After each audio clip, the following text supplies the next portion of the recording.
committee meeting this morning. It is 9:30 on the dot, and we are right on time. So I do not see anyone from the public who wishes to speak unless there's someone from the staff that wants to speak. No? Okay. So let's move to our state and federal updates. Do we want to start with the state first on the list? Alan? Sure. Good morning, everybody. Ron and I talked this morning. Not too much of an update, really. Things are beginning to turn in Tallahassee. We've got our first committee week next month, which will be mostly ceremonial. It'll be the first week they're all back to do some reports, as many people around this table. Hold on, please. Who just joined us? Hi, Commissioner, it's Steve Palmer. Oh, welcome, Steve. How are you? Is it hot in D.C. today? It's warm but not oppressive, so it's not so bad. Well, okay, good. Thank you for joining us. Alan is just in the midst of giving us an update on our state program, and Ron Pierce is on the phone. Harry is here representing Dan Skoyak, and RJ is here as well. Then we have Heather Gracie, Commissioner Justice, and Dan Saraki. I always stumble on it. And Dan Saraki. Perfect. That has joined us today, just to see what we're all about, right? Correct. Continue, please, Alan. Thank you, Commissioner. So next month we'll have our first committee week. Again, mostly ceremonial. A lot of any committee meetings they have will really be about reporting back on summer projects, things of that nature. We don't really expect anything substantive. They did release the appropriations for all the bill filing deadlines last week. Rules Chair, Representative Sprouse from Pinellas County, he gets to set all those dates. I believe, I'd have to look on my phone, I believe it's November 15th for the appropriations projects. And the format is basically the same as last year. They released the forms. We have those, of course. And you have to file a bill in the House just like last year. You got to get a bill sponsor, et cetera. So not much of the rules have changed. But that's the filing deadline. So for any of our requests that we appropriations, we'll have to have those in. And then, of course, the bill filing deadlines are all as they normally are, first day of session, et cetera. Drafting deadlines are in as well. Those are later in the year. So that's really the only thing that's been going on. Obviously, it's right now, everyone's kind of still standing back and waiting. They're identifying some priorities, but not a whole lot of legislation has been filed. I think we've seen Caitlin, RJ, probably 20 to 30 bills filed recently, mostly claims bills, because obviously those need to be filed earlier. Nothing, there was, Senator Book refiled her transportation disadvantaged bill that she had last year, but other than that, we haven't seen anything really transportation related pop out yet. Some road designations, but nothing that affects us. So it's starting to pick up, but we've still probably got another month until we really start seeing legislation that we're going to start monitoring and tracking. So, Ron, did I miss anything? No, I think, Alan, you covered it, and as we talked about, and Madam Chair, we talked about yesterday, you're kind of beginning to work on our agenda, and I think the time frame would bring back to you and the committee. We need to be with Brad over the next month, and probably a couple of our key delegation members, but bring back to the committee early next month a draft agenda for your review and hopefully approval, and take it to the full board by the end of September, which would still allow us 5 committee weeks between October, November, December, heading into session and work any of the issues that we want to work on. Okay. Brad, do you have any input with regard to whether or not we will have an appropriation request this year? Well, I saw that the deadline was the November 15th deadline, and asked myself that same question. And certainly I am a somewhat creative guy, and so I thought of, about, 1.7 million ideas on an appropriations request that we could ask for, but I'm just not sure we would be successful at getting those. So what would it be for? Well, I sit on the Florida Public Transit Association's legislative committee, and we had a discussion about, there is a state DOT, I don't know if it's the DOT, but there's a matching fund for CNG powered vehicles. Could there be a similar matching program, or change that CNG one to an alternative fuel, so electric vehicles could also be, there could be a matching source of funds for the electric vehicles, that maybe the natural gas industry is supportive of the matching fund for the CNG, so maybe the utilities could be supportive of electric vehicle funds. So Ron, Alan, is that something that you think might be amenable to the powers that be? Yeah, I think, and I'll let Ron jump in as well, I'd have to look at the exact program and make sure we wouldn't have to make a statutory change. I don't know how the program was built from a statutory perspective. We may have to make a change to allow for electric. I don't know how exactly it reads. Sometimes they're very specific in what you can apply for. So we can definitely look at the program and see. But I think if there's no change needed, we can certainly broach it with the delegation. And we're going to have the same leadership that we had last session, obviously. Speaker designate Sprouse, this is kind of these next 2 years are really his most powerful years, your year before speaker and your first year as speaker, that's kind of the height of your power. So I think there's certainly an opportunity to have a conversation. Ron and I are actually going to be with him tonight, so we can certainly broach it with him and just see what his general feeling is towards it. And I actually have a meeting with him on Monday, just FYI. Yeah. So. The other two things that I know that we've been talking about, putting on our state legislative agenda for 2020 session is one, the transportation disadvantage formula. There's a formula that allocates the transportation disadvantage funds across to all the counties of Florida. We've been around and around on this to try to marry that up better with demand for transportation disadvantaged services where low-income people live, which is the cities, and the formula historically favors the rural areas of the state. So a couple years ago, we got them to do a study. Cutter did a study. They changed the formula, but then the last 2 or 3 years, they've just included in proviso language a change to the formula that benefited the urban areas, including Pinellas County, slightly. And then last year, sort of at the 11th hour, the legislature approved the transportation bill without those proviso language, and boom, the formula went back to the old formula, and we lost $150,000. And other urbanized areas lost money too. So either to put the proviso language back in that the legislature has to approve every year, or try to make it permanent, I don't know. Well, I think the good thing, and Ron and I talked about this previously, is that... Hold on a second. Did we have someone join us? This is Natalie. Oh, hey Natalie, welcome. Thank you. I think what Ron and I talked about at the end of the session, I think one thing we have working in our favor going into this year is that the effects of those cuts, obviously Pinellas County was affected, but Senator Travis Hudson, who is the Senate Transportation Appropriations Chairman, his area was also deeply affected. I think, Ron, correct me if was it more than us, or maybe just shy of how we were affected? It was actually more. It was not only more than us, but Alan, as you and I discovered talking with him, I don't think he was even aware that change was made. It was a last-minute kind of change that came out of the House, which really impacted, in a positive way, South Florida. Right.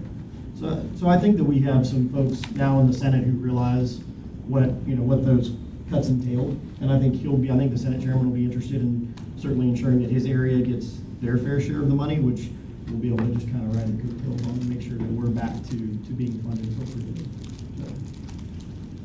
The executive director of the Commission for Transportation Disadvantaged resigned or retired, and so Steve Holmes is no longer there, and it's a new guy who I've heard on the phone. His name is David Darm.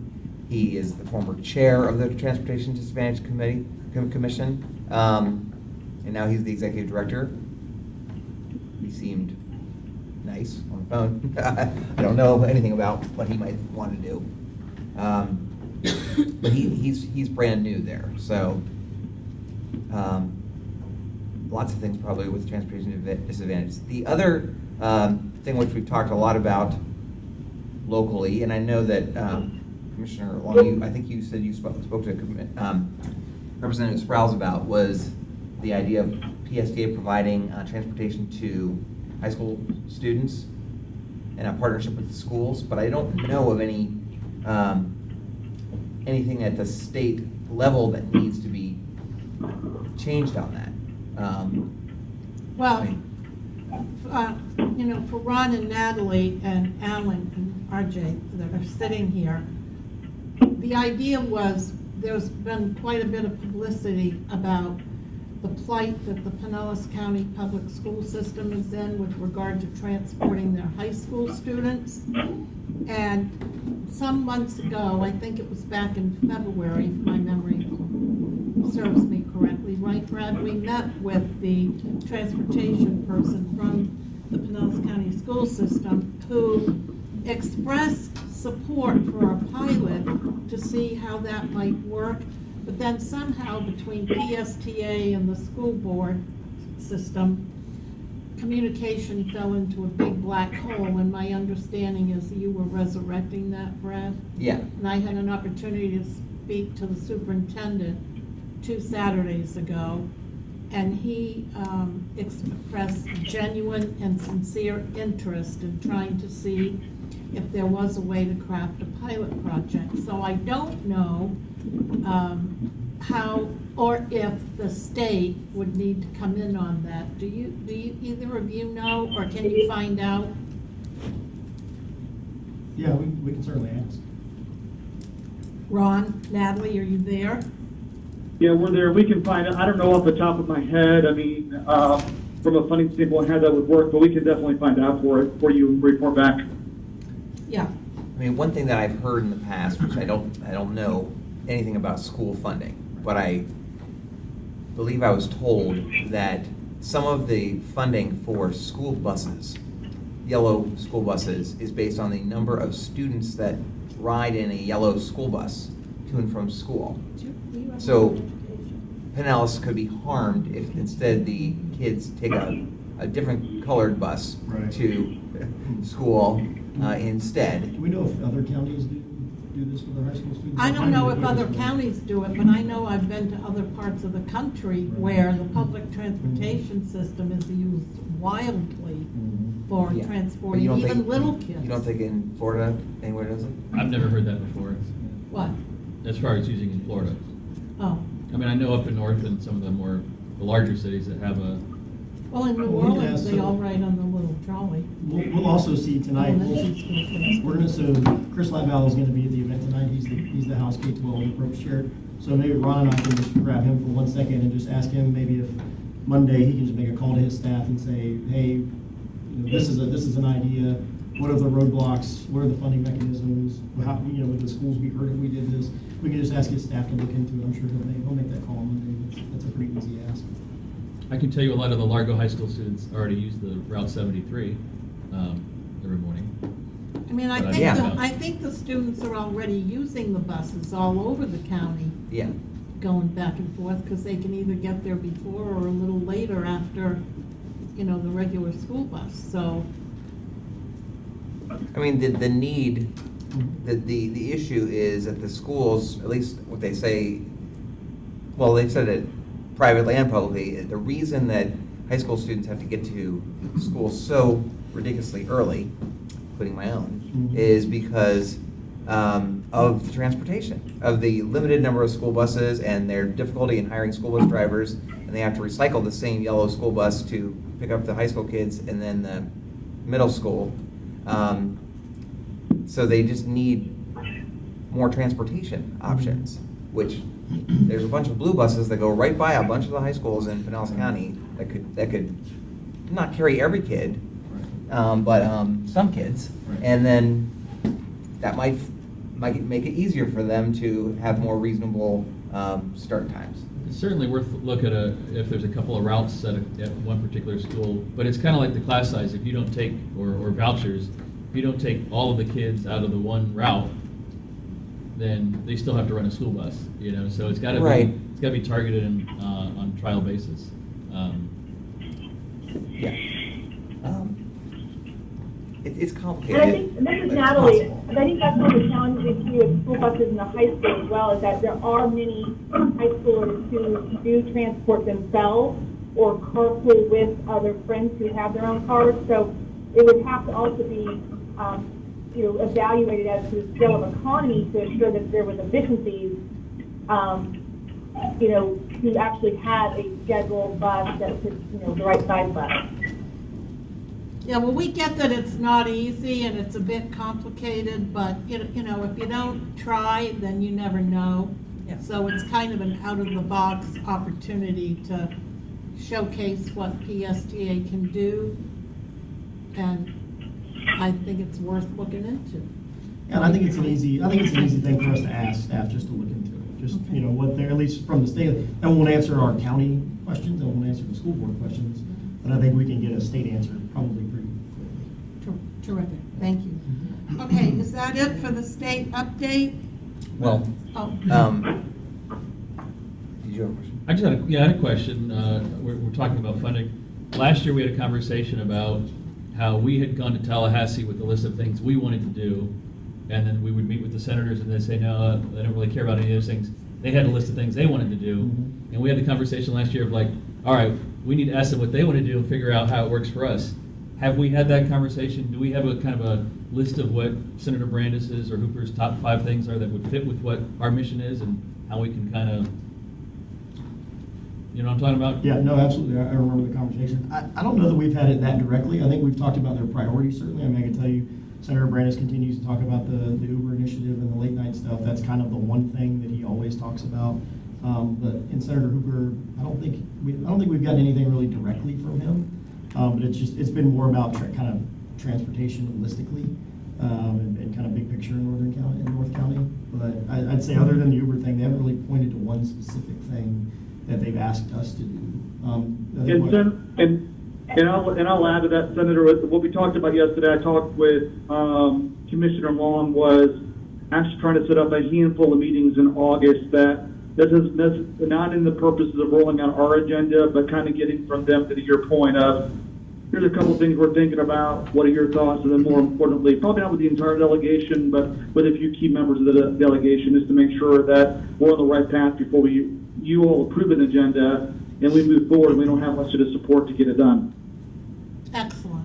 Yeah, and that's kind of like why you don't see in front of you a draft agenda, is because we haven't really had those conversations with them yet, though. So hopefully we can get those done. A lot of them have been away in, June and July, so. Yep. And we're in an early session this year, so. Yeah. Too long, maybe, if I can just, I'm sorry, bring up one other thing, which I passed out. I don't see that you have a copy, Alan, or maybe, is that a copy? I don't know. This is something in addition that I prepared to talk about with our legislative advocates, related to our grant applications that PSTA puts forth. And there's a page there called Federal Grant Opportunities and State Grant Opportunities. So we're talking about the state for now. But these aren't things that we would ever, I don't think we would put on the legislative agenda, but these are grants that PSTA applies for every year, or they're discretionary grants that are up to FDOT, or in the case of number 1, the VW mitigations, the DEP, that are going to be very, very competitive and very hard for us to get unless we use all possible resources at our advantage. And Ron and Natalie and Alan and Caitlin and RJ are awesome advocates to make sure we get all this money. So No pressure. yeah. So I would like to start an initiative where we use you guys to help us either maintain our funding through these different programs, or make sure we put our best foot forward in explaining our story and why we think these are, if the board supports these things, then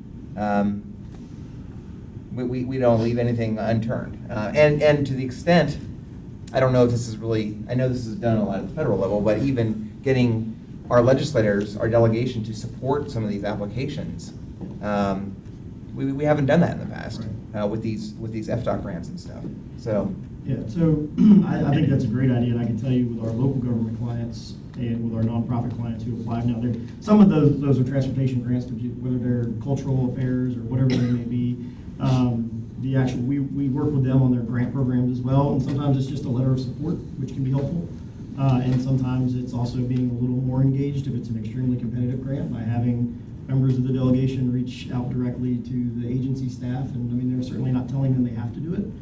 If they want to do that, they do it through the budget process. But I think in the interim for these types of grants, having them reach out and say, hey, this is having a Senator Brandis or Chris Browse reach out and say, this is a large priority for my area. I'd really appreciate it if you take a really hard look at it. That kind of means more than it sounds like it means when they do that. So Yeah. I think if there are a few that were, like some of them, say if some of these have been funded year in and year out at the level that you've requested, maybe those aren't the ones that we have to be too concerned with. I mean, we don't want to ask them for 8 different things. But I think if there are 1 or 2 or 3 that are important, that are new, or that weren't funded at the highest level previously, I think we can pick those and get a little more engaged on those. I mean, Jay Farron, who's the legislative affairs director over at Department of Transportation specifically, used to work for Senator Brandis. He was his chief of staff for a couple of years. He knows Senator Brandis very well. They have a great relationship. I think if it's a priority for him, I think Jay will run that up the flagpole and make sure that people understand what we're trying to do. So I mean, again, it's not gonna win. You still have to have the right, you have to have a great grant. It still has to align with the priorities and all the other things you have here. But it certainly can be an element to move you on top of the pile, so to speak. So we do that for other clients, and I know Ron and Natalie and Caitlin and their team do as well. So I think between the 2 teams, we can definitely divide that up and do that. Well, number 1 on the list, which Going to be very Natalie has helped a lot with, the VW settlement. We haven't turned that application in, but I don't know. I don't know what the exact best strategy will be, or I don't think the state even knows exactly how they're going to allocate the funds. But maybe they've already come up with a list that they want to allocate. I don't know. I'd have to go back and look. There was a story in the paper not too long ago about there's some back and forth between electric and CNG and some other things that other people are now saying they want to do with that money. And so I think there is probably a little bit of flux. But I think that was a couple weeks ago. So I'll give Natalie a call and kind of catch up with her on it. If there's anything It's a we DEP can do to help. decision? And Alan, I'll send you all the emails. We've been having significant communication about this. We actually had a conference call last week.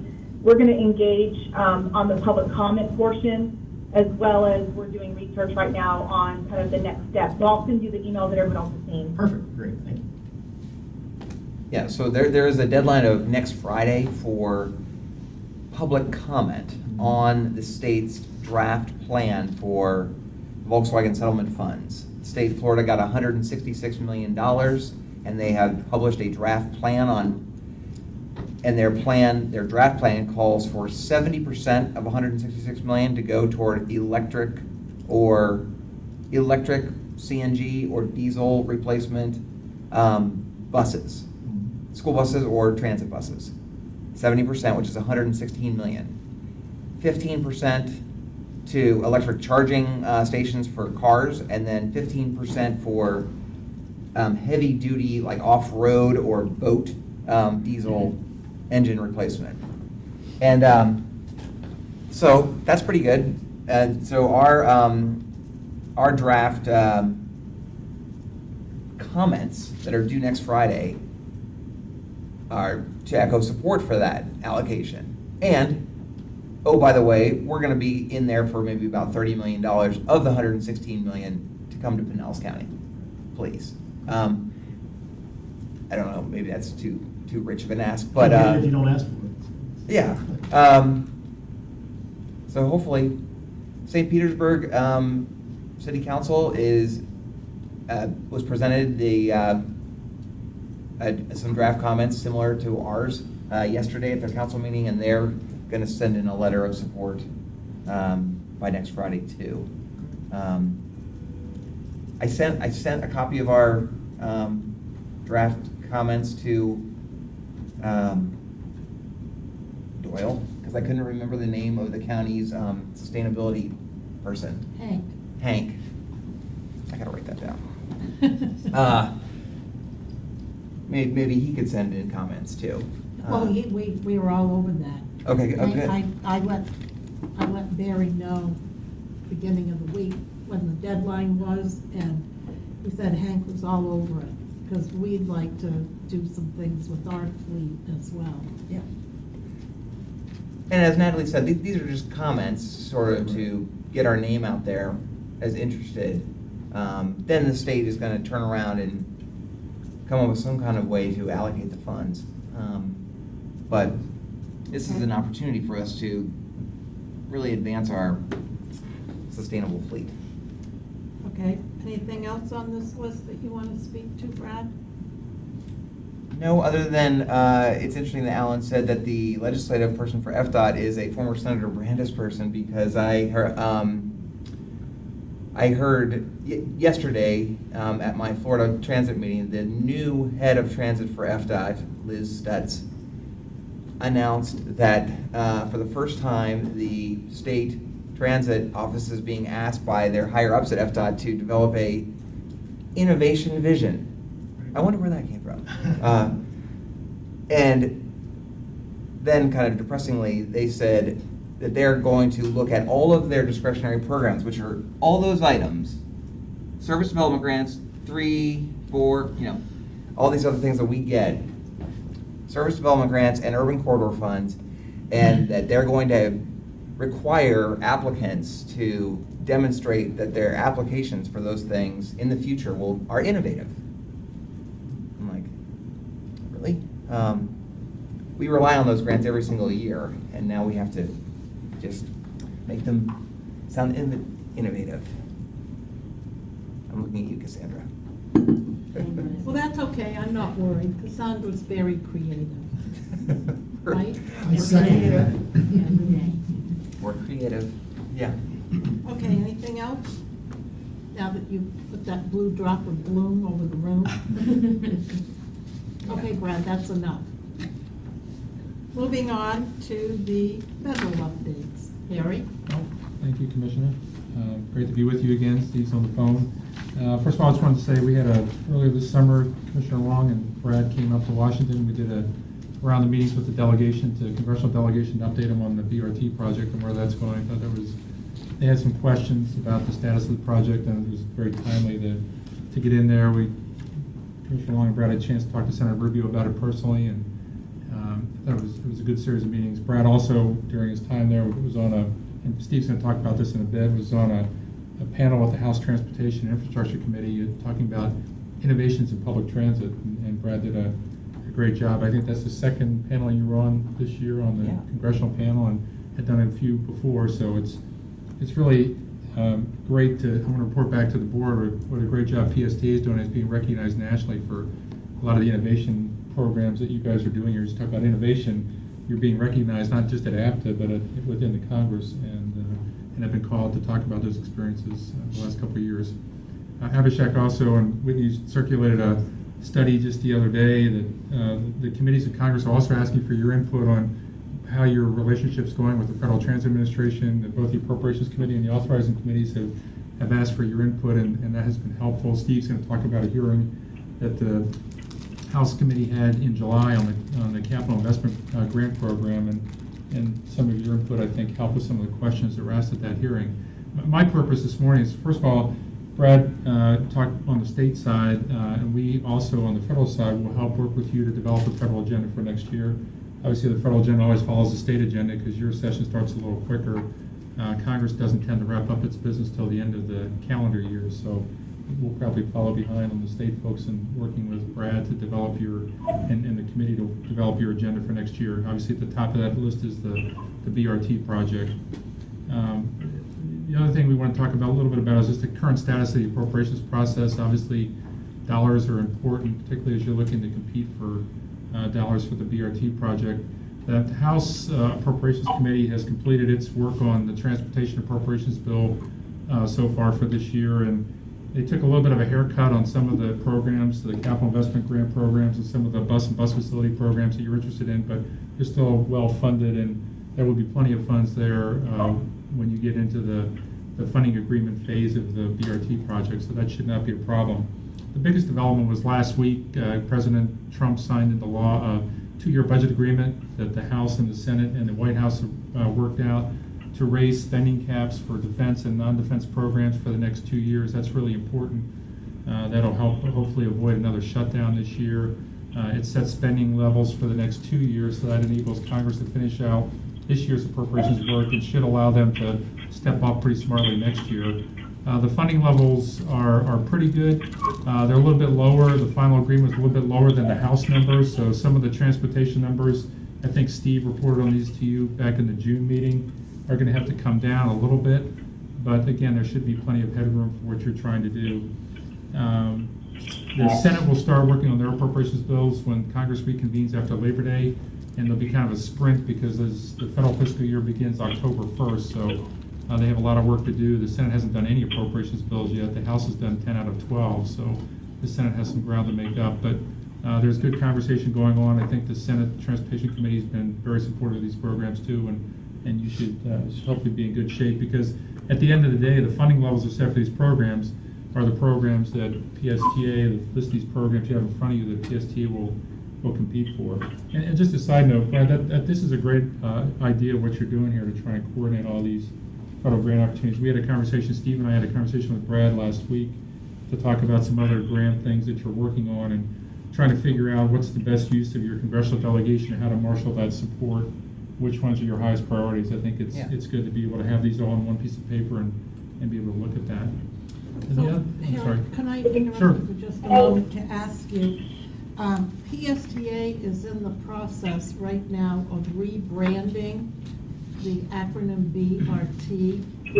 And so how significant might that be for our conversations with our federal partners in terms of informing them, or do they have to get buy-in to it? Yeah, I'll let Steve chip in out. Let me comment, I'll let Steve chip in because he's our transportation expert. But what I would say is, in dealing with the Federal Transit Administration, I think they are well aware of what BRT is. They like the BRT. We've had meetings with them where they've talked about the value of BRT. In fact, I brought with me one of the things that came out of the hearing that Steve attended earlier this month, or in July. The administration's been very excited about moving forward on capital investment grant commitments. And so far, this administration, since the president was sworn in 2017, has signed or executed 25 capital investment grant funding agreements. And of those 25, 12 are BRT projects. So they list them as bus rapid transit projects. So I think they are fine on the BRT designation. It's probably more of I think trying to develop local community support, probably. It's more of a PR thought process than. Brad, did you have any thought on that? I mean, Steve, you have any thought on that? No, Harry said it right. As long as FDA is comfortable with it, I think, and Commissioner, you said it as well, that it's more than just educating the local legislative officials to make sure they understand which project we're talking about. Okay. But they do, they are, I looked at, of the 25 capital investment grant commitments they've made so far, this administration, 12 have been for BRT. That's the highest number of the 25. 5 are for light rail, 3 are for heavy rail, 3 are for streetcars, and 2 are for commuter rail. So clearly, BRT is high on their list, and it puts you in, I think, a stronger competitive position to get this project funded. So they like, and again, we heard that, and I think the first meeting you had with the new folks when you came up in 2017 was, we like BRT. And So Steve, do we have any drop dead date by which the feds are going to make their decision on our project? We keep hearing fall. It's almost fall.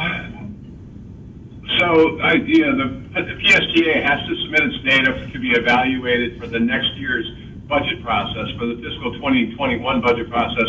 And the deadline for submitting that is this fall. It's usually around October 1st. The money that has already been appropriated, as Harry's talking about, FDA is trying to make sure they award that money as quickly as possible, because Congress has dictated that a very high percent, like 85%, has to be awarded by January 1st of the following year. The only deadline we face is, we're talking with Brad and the staff about a trip to Washington this fall.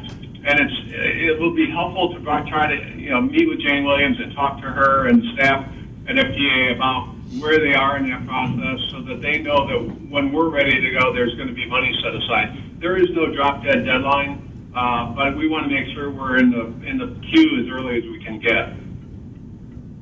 Okay, Yeah, I think the goal, Brad, was there's fiscal year 2019 money that's still available. It hasn't been all expended yet. As Steve said, they have till the end of the calendar year to get a good chunk of that invested. So I think one of your goals is to try and get in and get ahead of the 2019 money that's still on the table.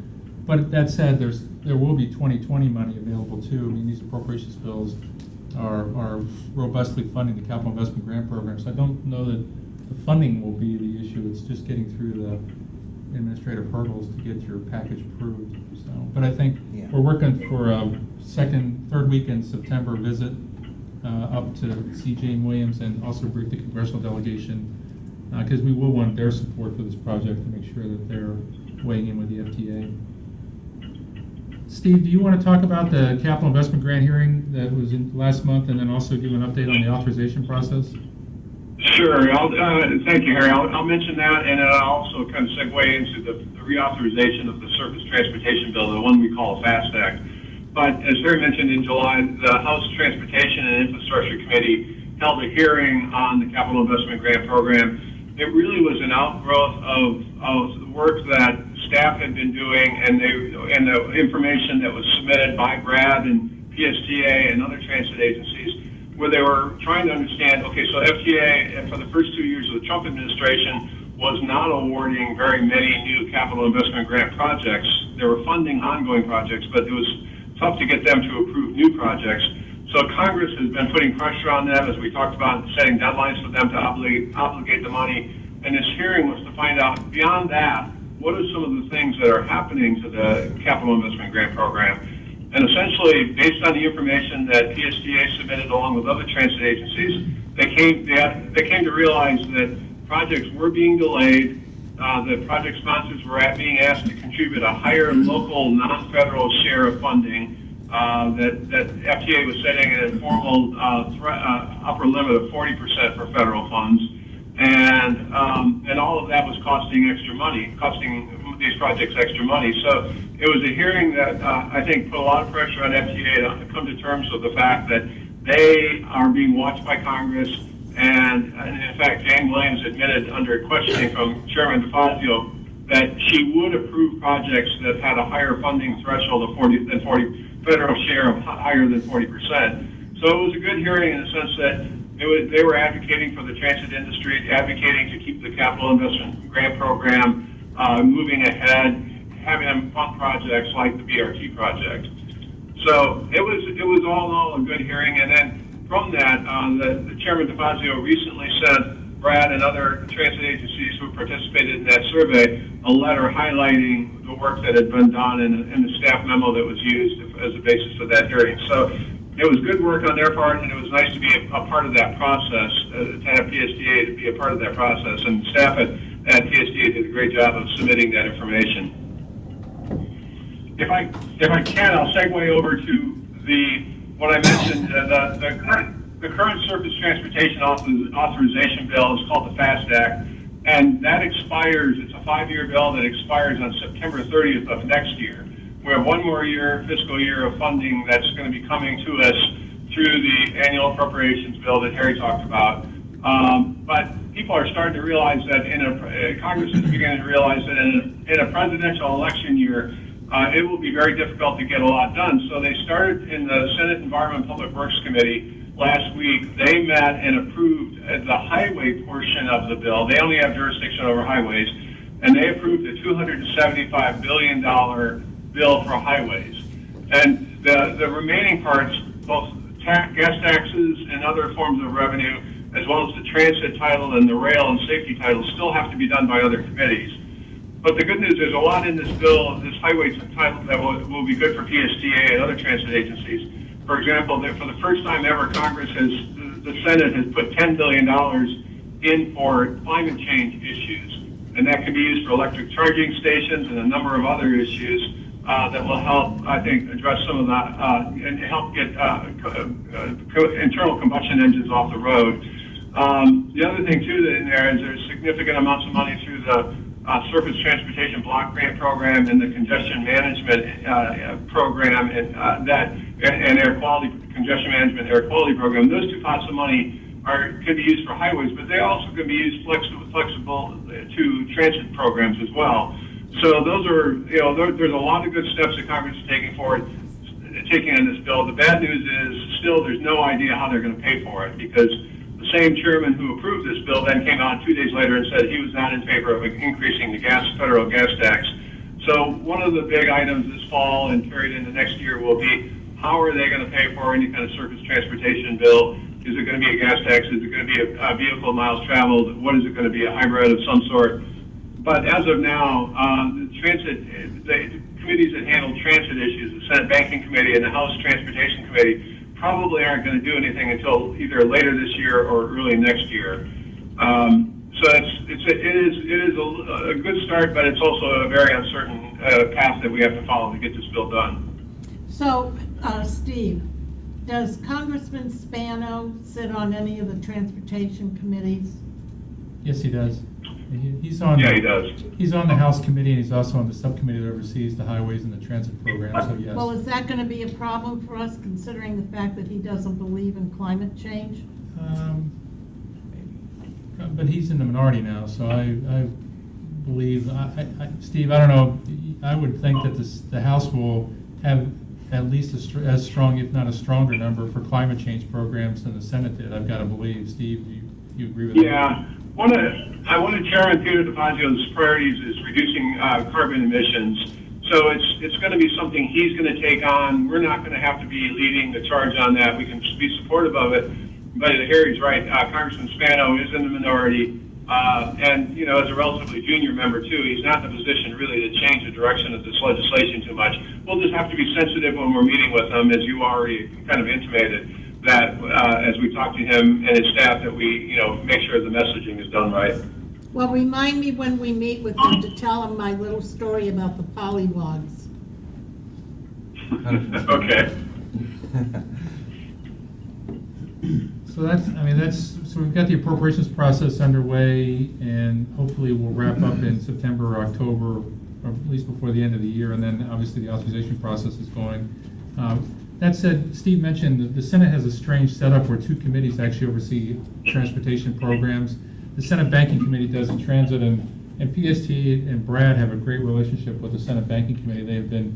Brad's been on at least 2, if not 3, of their roundtable panels, and we've had good discussions with our committee. One of the issues you're working on there is trying to change the formula so that your Uber and Lyft rides, your transit account towards your ridership numbers, and so that's one of the initiatives that we've been also working on for you. So with that, I'm happy to. Can I add? Sure. Actually, before we turn back to the chair, one thing I want to make clear too on the appropriations process, just so everyone knows, and Harry implied this, but we will likely see in the transportation bill a continuing resolution. It seems very unlikely that they're going to be able to finish that bill prior to October 1st. So they anticipate trying to finish 3 different of the 3 different appropriations bills. Transportation and the transportation housing bill will probably be in a CR until sometime in October.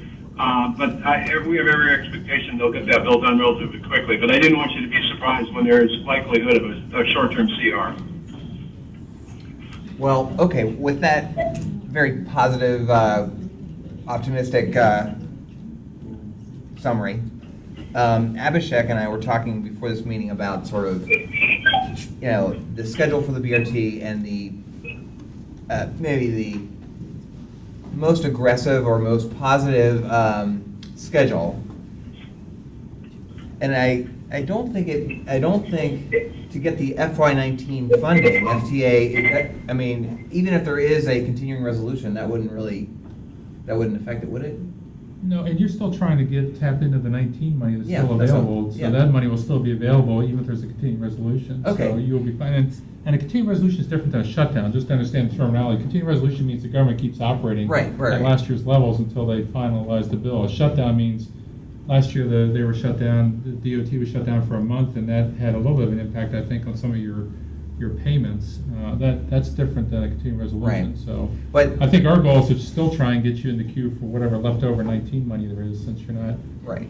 so that, I don't So think we, that'll so be- we go to Washington DC in September 2019, and we just have the most amazing meetings with Administrator Williams, and Chair Long just knocks her socks off again, and leaves her with an unbelievably positive impact on the greatness of Pinellas County. And she then, in October, announces the list of projects that FTA is going to allocate funds from the remaining FY19 funds that are burning a hole in her pocket across the country, and she includes our project. That's like the best case scenario. And then Abhishek and I debated on then how long it would take FTA to come around then and actually give us a grant once she makes the announcement. But it probably would be a couple of months at least. And then we would immediately basically start construction. All the more reason why we need to go visit her again, I know. right? Yeah, Agree? exactly. And we had a request in to see her, correct, Steve? I don't think she was on vacation, she was out of the office all of last week, so I think they're just catching up at the FTA on her appointment schedule. I think Steve's been in touch with the office and still working that request. That's correct. So it might not work out exactly at that schedule, but as we sit here today in August, that's our goal. Keep pushing Think forward. positive. Yeah. Well, and they like, Steve, correct me, I mean, they like your project. They like this project because it's a one-time ask of funding. It's not a multi-year commitment of funding. It's a small, Yeah. on the small side of projects with, you could deliver the project in a year. They like, those are all the things that are the buzzwords, correct, Steve, that they like at the FTA when it comes to this project. No, that's right. They're very supportive of BRT projects. They want to make sure there's strong local financing, and which we have. So those are the two key points as far as they're concerned. Okay? Is that it? The only other thing I wanted to just highlight is on my paper called Federal Grant Opportunities #1. PSTA was one of 12, Bonnie? 11? 11. What? 11. Oh, PSTA was one of 11 transit systems across the country that was awarded this program called Sandbox Funds, integrative program funding for our partnership with Lyft and other companies to provide real-time paratransit rides for people with disabilities. And that program is going gangbusters right now. The customers love it.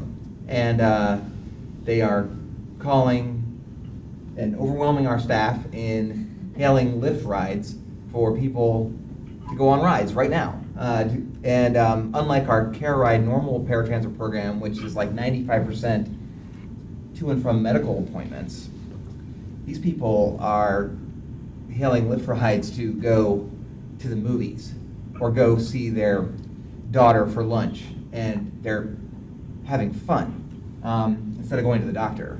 So I'm not sure if we're gonna ban having fun, but it's a very successful program.